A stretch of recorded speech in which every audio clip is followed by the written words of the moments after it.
PSG.LGD taking on Tundra. It's 2-2, but there can be only one champion for this ESL One Fall Bootcamp edition powered by Intel, and this one champion is gonna win the next game.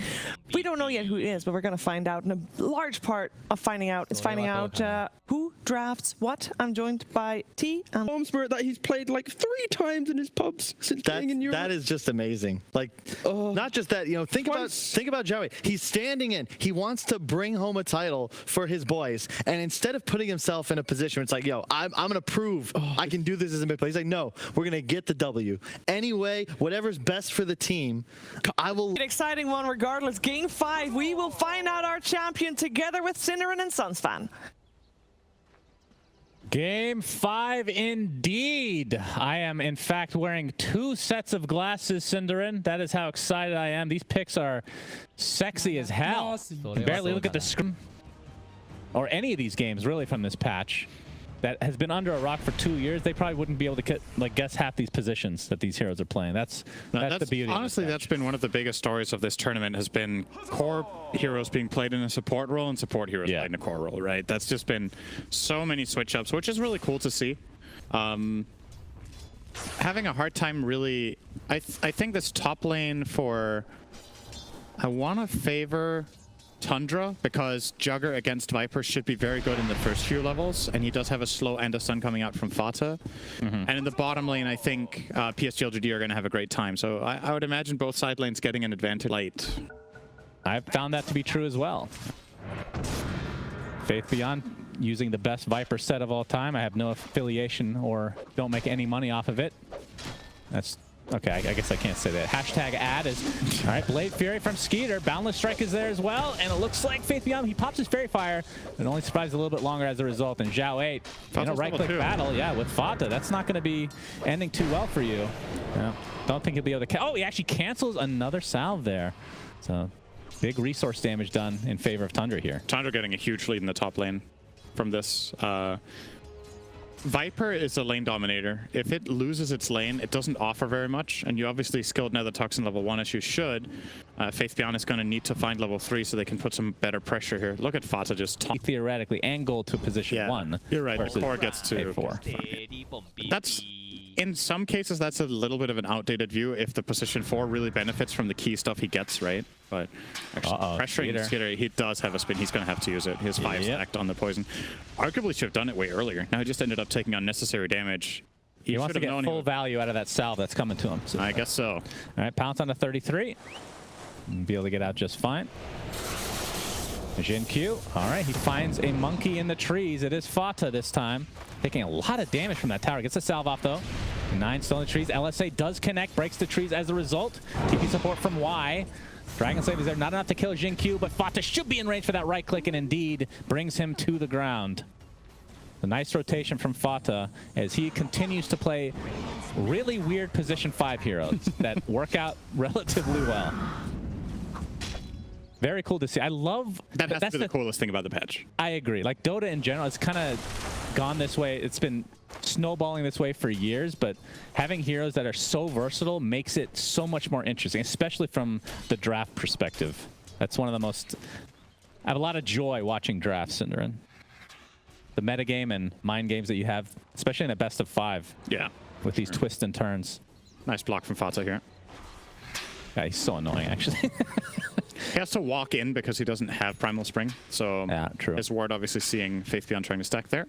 We'll get bullied away. Actually, might have to TP if he wants to live here. There's a high ground ward. They do, but Snaking is here with the disruption. Fata, Mischief's just the 1 tick of the damage away. It was bait. And yeah, he's still taking lots of damage from Faith Beyond. There's the Boundless Strike.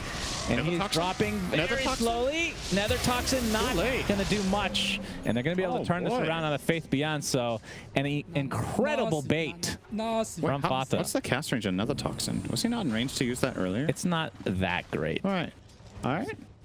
It's not the best. Worked out as a wonderful bait there for Fata, and they obviously find the D ward, which was exposed there by Faith Beyond. Yeah. How great start for Tundra in this game. Yeah, in the previous season, 9's in trouble. Yeah, jumps by Jin Q. Zhao 8 is there as well. Disruption, Snaking on an enemy. So 9 attempting to run away with his Soulbind applied, but no. Jin Q gonna finish him off, and Joey's going to take the brunt of this damage. Has 2 stacks of Shadow Poison right now. Nice sidestep. Yeah, it's not likely not to be enough here. That's 4 actually on Jin Q. What kind of a game as Zhao 8's Pango, which is a support this game if you're just joining us? Yeah. It's the entire gold difference right now is actually that. Like, and Jin Q, jumping Snake King. Looks like this will be another stack for Ame, number 2. Actually, that's the first one, I think. 33, getting jumped now from the other side. A nice silence, and that'll be enough. Didn't have a stun anyway. I think it can't even reach on level 1. I'm not sure if Electric Vortex can grab him in general. So. And they're going to get Faith Beyond mid. Yeah. It's like, okay, guys, I'm tired of dying every minute, literally. So I'm going to go mid. Any objections? Oh, Snake King gets off the disruption, but the Illuminate's going to force them back. Mischief dodged again. Vata. Never mind. He dodged it with raindrops. Intended. Gets off a nice D ward, but it might cost him his life. Balance Strike's not going to connect, and yeah, ends up being an easy one for PSG.LGD. Faith Beyond gets the kill gold. He really needed that. I mean, it is a hero that can recover. Obviously, Nether Toxin really good at taking out camps. It can, but at the same time, you picked offlane Viper. You want to win the lane, right? That's kind of a big part of the hero's appeal. You did get counterpicked, so that's going to happen sometimes, but still, getting out of that lane 1 and 5 is not good for Faith Beyond. Sometimes you have lanes where you just lose, right? Like, that's just a part of Dota. I don't think this is a lane you necessarily have to lose this hard. They just got really outplayed by Tundra in this top lane. Yeah.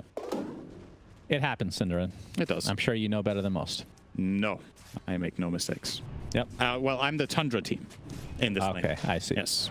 Zhao 8 finds Vata, but I've seen a lot of 1 in 17 Pudge games from you that turn out to be victories, so you sure know how to boost your team's morale. Every time you die, they laugh and gains joy. That is actually not what is happening. +1 joy for the team, and that helps. That's the OG factor. You need some more time in Dota to understand Shannon.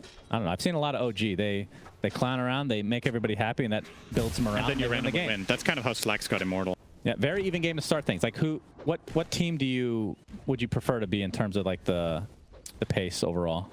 I think I like LGD slightly better, but it's because of matchups, not really because of the game state. It's just I see this becoming an incredible Slark Storm game, and while they lost the Viper's lane, the other 2 heroes are doing pretty damn well.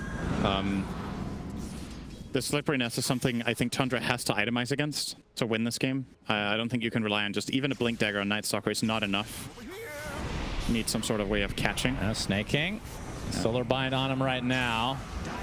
Jin Q's actually going to use a lot of his mana to try to go for this, but there's the Boundless Strike from above. Vata jumps back in. Jin Q really wants this kill. He'll get it, but the Laguna Blade from the sideline. He had the 1 charges and a haste rune, but they just blasted him way too quickly. He's smiling though. Like, oh well. Yeah, win some, you lose some, I guess. It's just a final. I mean, if you've been as successful as they have, then I don't really blame them, I guess. Vata, Viper Strike. Yeah, still inside, but it's not going to matter. He is killed easily. The tier 1 tower was killed, though, at the same time. Taken by 33. Yeah. Getting a lot of gold out of this. And he is indeed... Enough mid losses. It's my turn. Storm Spirit, now!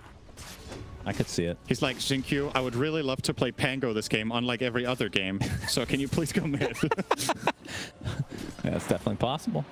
Yeah, Slark's getting farmed. That's a Shadow Blade complete now for Ame. Closing in on Lena's net worth, only 200 short of that. And 9 is also closing in on a key item for him. BKBs are the key item both teams this game. It's just so important. But you still, I can't help but have this feeling that when both teams have BKB, the kills are coming from LGD first. The Storm and Slark have a way easier time connecting on supports and killing them than the Tundra lineup does. And also just inherently, Pango and Caudle seem like more difficult kills than a Monkey King and a Shadow Demon. Yeah. When you have an Orchid on Storm. Definitely true. This is a level 6 Monkey King minute 16. Like, Vata has kind of run his course this game. You compare this to the Jin Q one we had in a couple of games ago as position 4. Vata's hero is expiring in this game. He's going to be mainly just the stun. stun, vision from the trees. Yeah, they do have vision, both from him and Night Stalker, which is great. But you're right. Playing against Slark and Storm, who can also find that vision. Yeah, I mean, when LGD was, I think it was Jin Q, right? Playing the Monkey King. Ended up getting BKB at that, so he jumps to another tree.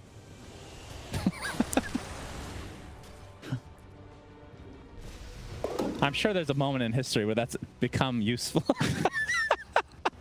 A branch on the floor, you know. I'm like, trying to imagine the most ridiculous thing you could do with Mischief, like standing in the Roche pit and turning into Roshan, and then the enemy team comes in and just starts fighting Roshan and don't notice you or something. What's the most ridiculous thing that could happen? I guess if you imagine this, you turn into Roshan and you place yourself in the blind spot in the Roche pit where nobody has vision, and then they go in the Roche pit and you walk out as they have vision there, and then they think Roshan has spawned. Right. And they go there to kill Roche. How about that? I've seen a bait with that, actually, and it turned into a one-team fight for Monkey King. There was a clip a couple years ago. That's so amazing. Mischief is honestly just such a cool spell. It's one of the coolest concepts in the game. I mean, the fact that they changed Shard to make it good, like even better, yet we have yet to, and we haven't seen it the entire time. I talk about it every game, and I'm trying to refrain from doing so in the Game 5 of the Grand Finals, but I had to. It's not good this game. It's cool. I mean, you can dodge Laguna. No, that's on its own team. Yeah. I mean, you could still not get hit by Laguna Blade. That is true. Technically correct. Again, good job. I mean, can he dodge? Can he dodge Viper Strike? Does that dodge that single target? Yes. On the projectile? That's pretty good then. That's actually good. But that's not going to go on him anyway. That is reserved for Jugger and Night Stalker anyway. So yeah, true. I think. I mean, yeah, there might be a moment, but do you pay 1,400 gold for the opportunity? Yes. 100%. If PSG.LGD spends 4,200 gold on an Aghanim Scepter for Lifestealer, then 1,400 gold for literally anything else in the game is worth. That's true. That is a good motivational speech. Anything is possible. Anything is possible. 9 is top in net worth right now. Has the BKB Boots of Travel. Really long on that. They waited quite a while. Then, oh my God! They waited way too long. Illuminate from downtown.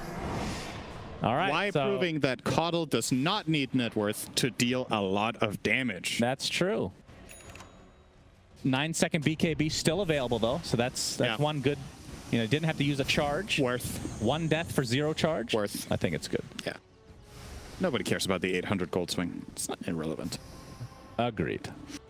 Jin Q, is that a BKB on the way? I believe so. Yeah. So that is a nice power spike for him. For sure. And then for Ame, he's still working. He's basically done with the BKB as well. So they're actually getting similar timings here. I'm not sure about this Jugger item build. The Jugger? Oh, yeah, 9's getting caught out though. Disruption's there. The jump in from Jin Q is going to focus on the Shadow Demon. And looks like Snake King's going to take a tumble. So nice pick off here, but Omni Slash, all right, ends up being a trade. Pretty big cooldown though. He's just going to spin TP now. So Jugger is going for multiple cost-efficient items, but I guess it's a Maelstrom. Dude, come on, it's Skeeter. What do you think he's going to build, bro? He needs the Manta against Orchid, but I'm just unsure. There's something about this build that feels weak to me. It's hard to go back in here. Chasing Skeeter. You can see Rolling Thunder from afar. Jowait's on his way. Skeeter takes a little chip damage, but spins to safety again. 9. Looking for a... No, good. Tried to go for the LSA, but yeah, a little bit too far there. Fata continuing the chase, though. Balance Strike's not going to connect. And pounces away, or Tree Dances away. And back in we go again. Yeah, Ame. He wants 33. This is who they're going to focus on. Gets off the silence with BKB pop by Jin Q. Silence still applied to Ame as Jin Q jumps to the backline again, focusing on snaking. They'll get him successfully. And you can see Skeeter in the back here, relatively low. And Fata pops his ult, and, you know, PSG.LGD just says, okay, we'll wait that out. This is honestly going to be the story of almost every fight until the end of this game, the way I see it. Like, LGD are going to try to get vision advantage in any way. If they have it, they're going to jump, try to kill someone, and just reset out. And then they can Rico if they want to, if they don't commit anything way too crucial. Yeah. Depth Shroud is coming up, as is being shown here. Slark will buy the Shard next, and that will make Jugger's life miserable. Yeah, 33 pops his ult. Roche is at half health. So they can definitely defend this. To wait this out. Yeah, we'll see. 9 and Skeeter still here. Mid here. Question is, who has the better Roche fighting capabilities? Oh, this is a good angle from Ame. Viper Strike onto 33. Ame in the back line again, this time focusing on Fata. He'll get him successfully. And the Rolling Thunder on the sideline again. Skeeter does get off his ult though, and jeez. No buybacks left right now. You can see the importance that these teams prioritizing Roche right now. Yeah. They choose to give the Aegis over to Ame. They could have considered distancing Q. Obviously Storm really good, but Ame is the key hero here for LGD. Trying to find something. We'll find an illusion. Nice 20 gold. All right, that's plus 85 times 5. That is 425. Senator, can you reboot your brain? Thank you. Your calculator mode was enabled, and nobody's interested in calculator.exe. Okay, turn on funny.exe, please. There's 9 getting jumped by Jin Q. You can see Ame on the side as well. Do they have not Shadow Blink? Yeah, they don't. They don't. You got to carry that dust. Yep. And 9's going to TP out successfully. That was dangerous. Yeah, things are... This 20 talent on Slark is busted, by the way. The 20 talent. So 1 agility gain / stolen per essence shifts. Is it retroactive? No, so this is per stack. This is just whenever he hits, he gets an extra. It's not for the kills. Okay, gotcha. So... Yeah, that... I don't know. Does it also work on his passive one? Does that also give 1 extra per... No, okay. That'd be a little bit too crazy, I guess. Yeah. Okay. Yeah, versus the 0.8 second pounce leash. In a game of this kind, where you're weaving in and out so much, getting that extra agility every hit builds up relatively quickly. Oh. Not the best layer stuns, but they do get rid of the Aegis. Damn, 9 does so much. Luna Blade. Absolutely. Ame, now he realizes the power of 9. Who has the Silver Edge for himself, along with a plate mail. So actually going for Assault on 9. Pretty cool. So extra attack speed and all the armor benefits.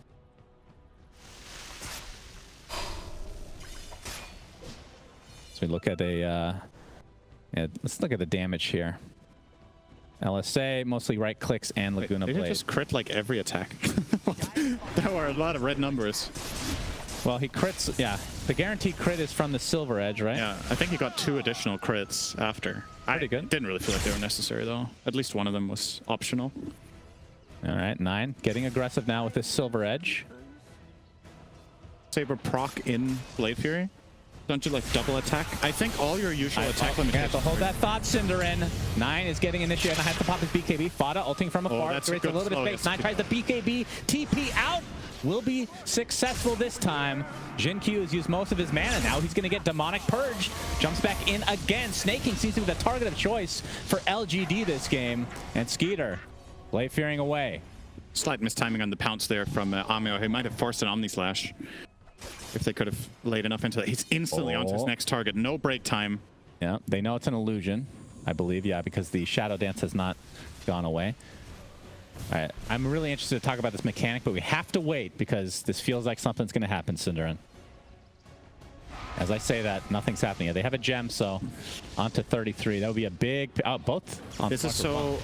Oh, 33 gets bashed. They're going to jump him again, but he's in his base. And they're not going to go any further. Very defensive BKB there. I mean, he's probably... That's the same thing, but I could be horribly wrong. I would just think you double attack in the Blade Fury. I think it says... Does it... Sorry, can you... Yeah, highlight the shard. It says once per second you attack, so it should double attack. So mine is... Like, I think Maelstrom procs, I think Bash procs, and I think Echo Saber procs, and does not go on cooldown. So, which in theory is really strong. So that would mean every attack just procs Echo Saber and spin? Again, I don't know. I'm completely bullshitting you right now. I could be completely wrong. That sounds like something you would sounds right. Maybe Purge can let us know. It's 9. Good vision here from Fata. Eliminated. Shall we? Soulcatcher's going to force him back here. Very tense game. Game 5 of this grand finals. 4K net worth lead for LGD, so this is super close. Looks like Ame is going for a Scotty next. Faith Beyond is alive, as you can see on the screen. Thank you, production. Just making sure that he is not in engagement again. In his BKB, he gets away. He's playing on like 150 HP. Just waits really long with jumping. Anything hits him there, he's dead, but feels confident he's safe, and he is right, but Yeah, another good fight from Tundra. Really crucial that they found Xiao 8. It feels like it's been a long time since there's been a fight without the Pango ult. Yeah. We're going to see a replay of it here. So good double stun. They immediately get on top of him. And Night Stalker, he stays on top of him. No way that they're going to let Xiao 8 get out of this. Eventually, he actually does, but from the sideline, 9 blasts him back with the Laguna Blade. You're going to see it here. Yeah, the bash in the Omni Splash. Whew. And then, okay, so this is where I would probably advise jumping again right now. But he waited as long as he could. I don't know if he was trying to bait anything. He baited them into Faith Beyond, I guess. Yeah, Faith Beyond got baited by Jin Q. It's like, why didn't you use your mana, bro? Bata very happy with that. Oh no, he died. I forgot. At least the players are having fun. That's all that's important here. Xiao 8 level 19 now.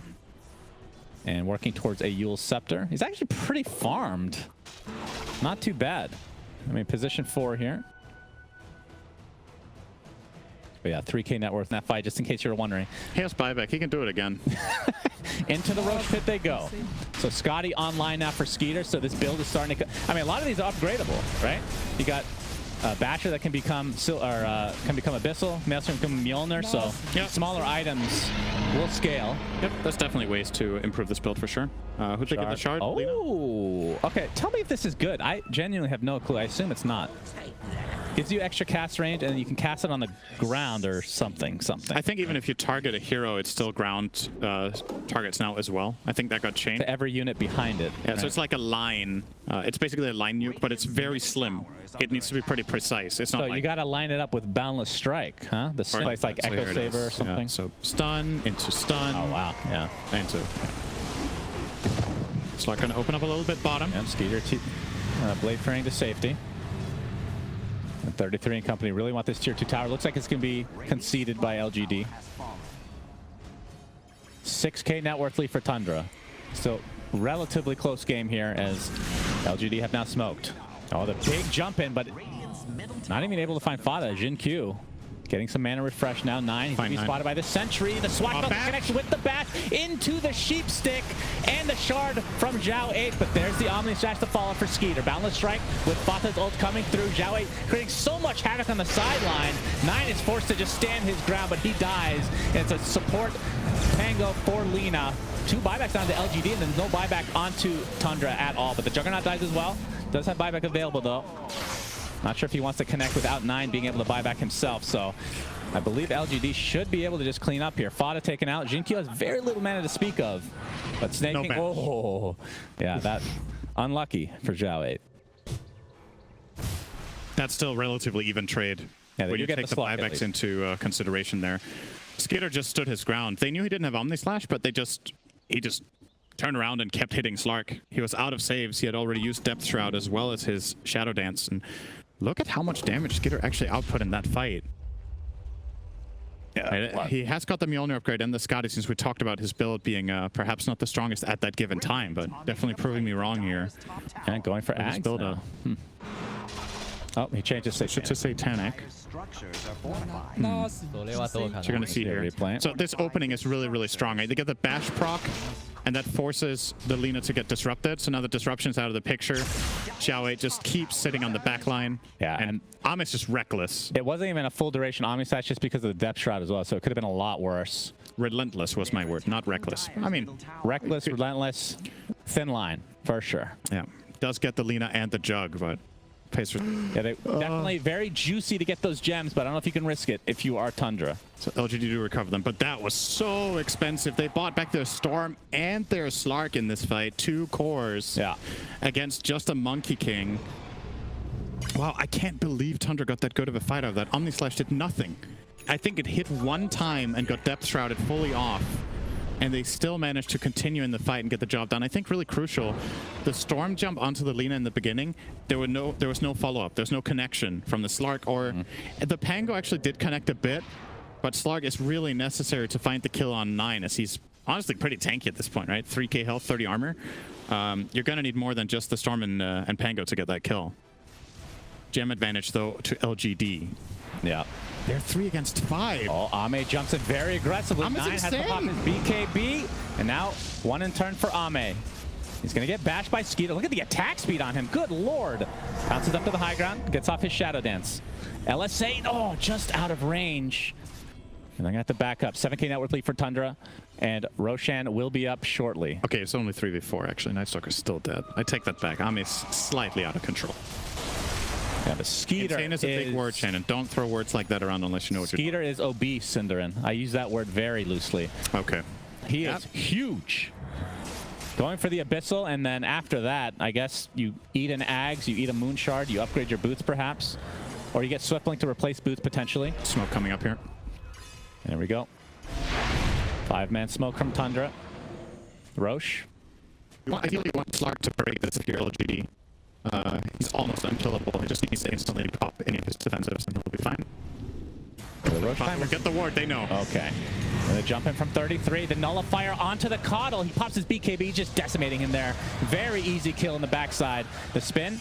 You can see. He didn't die yet. At the Shroud there from Ame. Looks like he's going to be able to TP out success.